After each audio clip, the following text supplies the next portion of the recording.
Alright everybody, how are we doing today? So, Baghouz Fortress still under assault.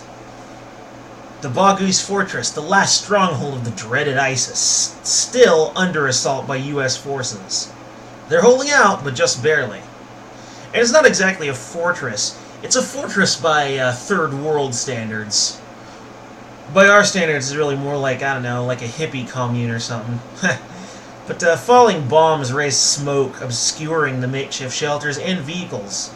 The once very frightening ISIS has been reduced to.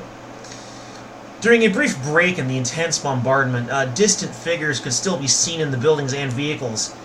ISIS knows that it has lost this conflict, but their leader, Abu Bakr al-Baghdadi, is still at large, and local officials believe that he will still be a threat. Maybe he might go on to create a new ISIS, in which case he must be found soon. Excuse me. Baghouz had nearly 60,000 people living in its premises, next to the Euphrates River. However, about 5,000 militants have surrendered and 34,000 civilians were evacuated. Many of these had family ties across the river in Deir al-Zar, a Sunni heartland. They were in Syria for fear of attacks from a Shiite group, Hajj al-Shabi. And how exactly did ISIS lose so much ground? Well, the truth is ISIS never really had more ground than Kurdish rebels or the Syrian government forces.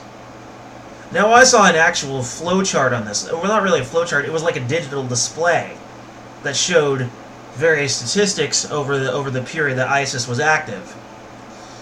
The entire time, they were in fact the smallest and least supplied group, but the most violent, which is why they got the news coverage and attention they did.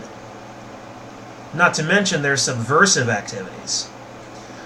Perhaps somewhat similar to our own American Civil War and how the South lost its footing against the North, because they were actually less supplied and has less land. Obviously not on the same scale, but you get my meaning. The North had more territory and more weapons.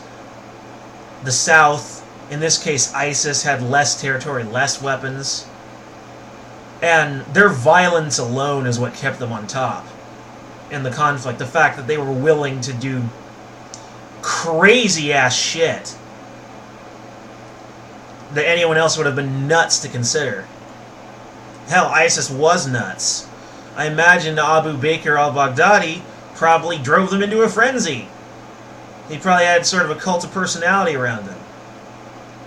Still, nonetheless, Baghouz is soon to fall. And when it falls, ISIS will be no more.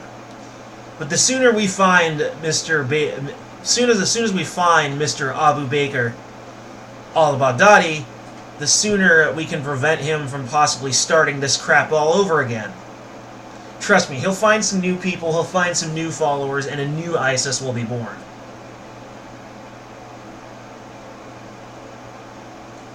Because these kinds of people, they don't give up. They keep trying. They keep doing it. Gotta kill him. Plain and simple. Find him and kill him. Give him a fair trial, of course. Anyway,